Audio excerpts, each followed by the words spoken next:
I'm an architect. I'm only architect in the world making building out of paper, like this cardboard tube. And this exhibition is the first one I did using paper tube, 1986. Much longer before people start talking about ecological issues and environmental issues. I just started testing the paper tube in order to use this as a building structure. It's very complicated to test the new material for the building, but this was much stronger than I expected, and also it's very easy to waterproof, and also because it's industrial material, it's also possible to fireproof. Then I built the temporary structure. 1990, this is the first temporary building out of paper. There are 330 tubes, diameter is 55. There are only 12 tubes, diameter is 120 centimeters, 4 feet wide, as you see in the photo, inside the toilet. In case you finish with toilet paper, you can tear off the inside wall. So it's very useful. Year 2000, there is a big expo in Germany. I was asked to design the building because the theme of the expo was the environmental issue. So I was chosen to build the pavilion out of paper tube, recyclable paper. But my goal of the design is not when it's completed. My goal was when building was demolished, because each country make a lot of pavilions, but after half a year, we create a lot of industrial waste. So my building has to be reused or recycled after the building was recycled. So that was the goal of my design. Then I was very lucky to win the competition of building second Pompidou Center in France, in city of Metz. Because I was so poor, I wanted to rent the office in Paris, but I couldn't afford. So I decided to bring my student to Paris to build our office on top of the Pompidou Center in Paris by ourselves. So we brought the paper tube and the wooden joint to complete the 35-meter long office. We stayed there for 6 years without paying any rent. But I had one big problem. Because we are part of the exhibition, even my friend want to see me, they had to buy ticket to see me. That was the problem. Then I completed the Pompidou Center in Metz. It's a very popular museum now, and I created a big monument for the government.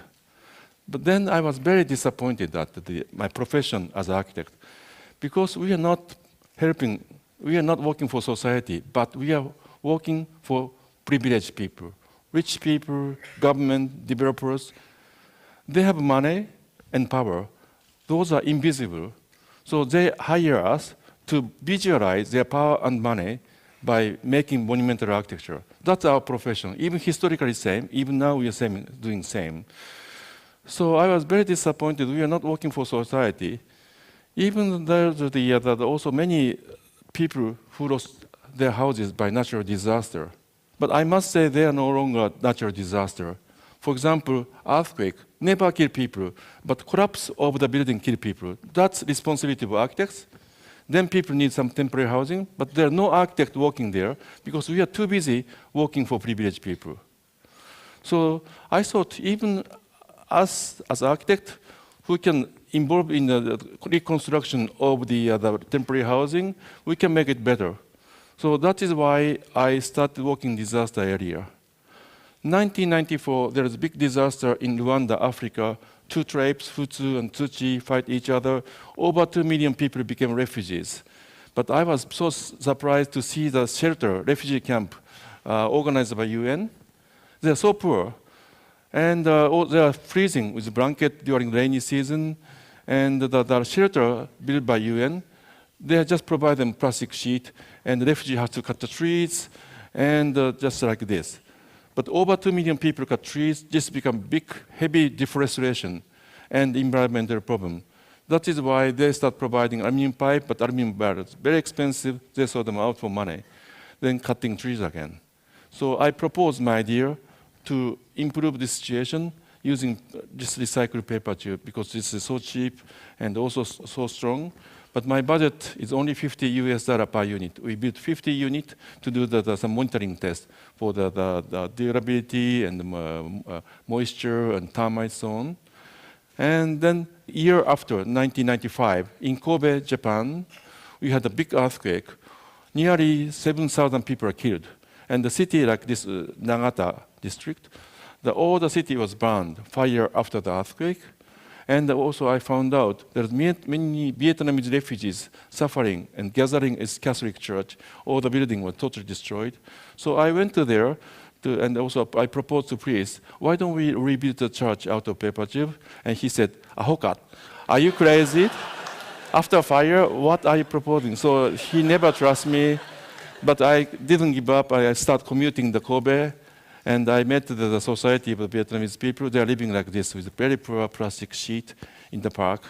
So I proposed to rebuild. I did the fundraising. I made a paper tube shelter for them.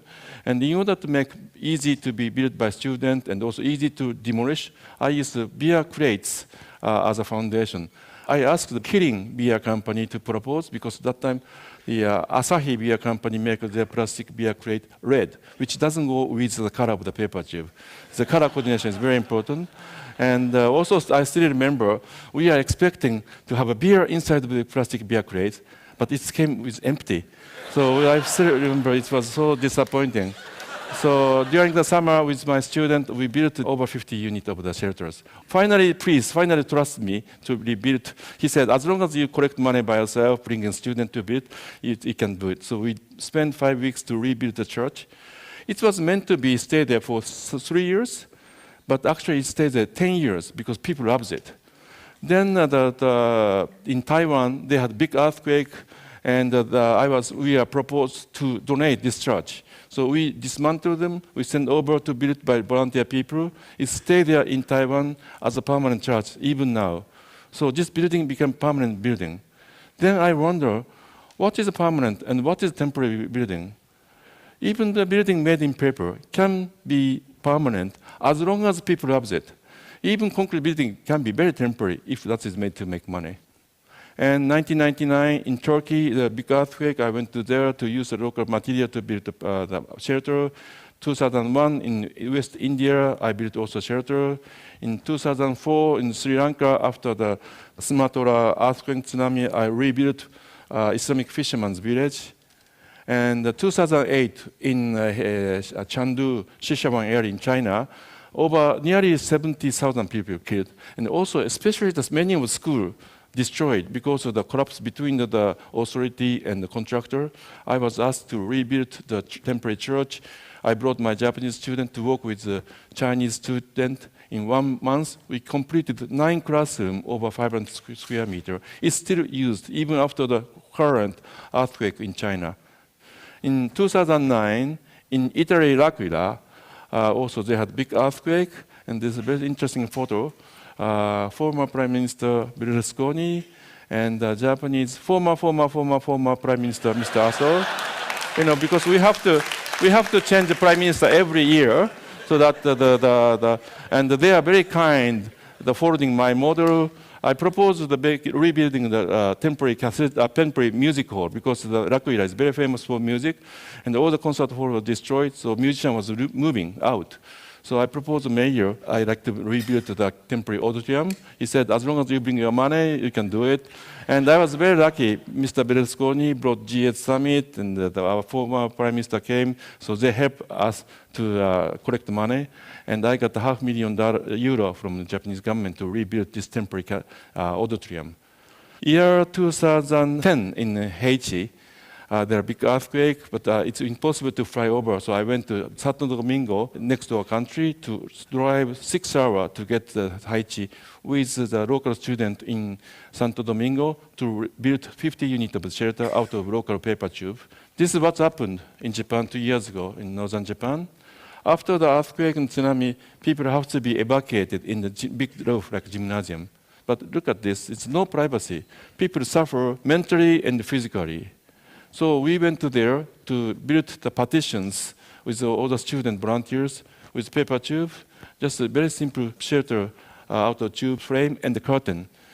However, some of the facility authority doesn't want us to do it because they said simply it's become more difficult to control them. But it's really necessary to do it. They don't have enough flat area to build standard government single-story housing like this one. Look at this, even still government is doing such a poor construction of the temporary housing, so dense, And it's so messy because there are no storage and nothing, and the water is leaking. So I thought we have to make multi-story building because there are no land, and also it's not very comfortable. So I proposed to the mayor while I was making the petitions. Finally, I met a very nice mayor in Onagawa village in Miyagi. He asked me to build 3-story housing in basement ground. I used the shipping container and also the student help us to make all the buildings, the furnitures, to make them comfortable within the budget of the government, but also the area of the house is exactly the same, but much more comfortable. Many of the people want to stay here forever, but very happy to hear that. Now I'm working in New Zealand, Christchurch. About 20 days before Japanese earthquake happened, also they have big earthquake, and many of Japanese students were also killed. And the most important cathedral of the city, symbol of the Christchurch, was totally destroyed. And I was asked to come to rebuild the temporary cathedral. So this is under construction, and I like to keep building the monument that be loved by people. Thank you very much. Thank you. Thank you very much.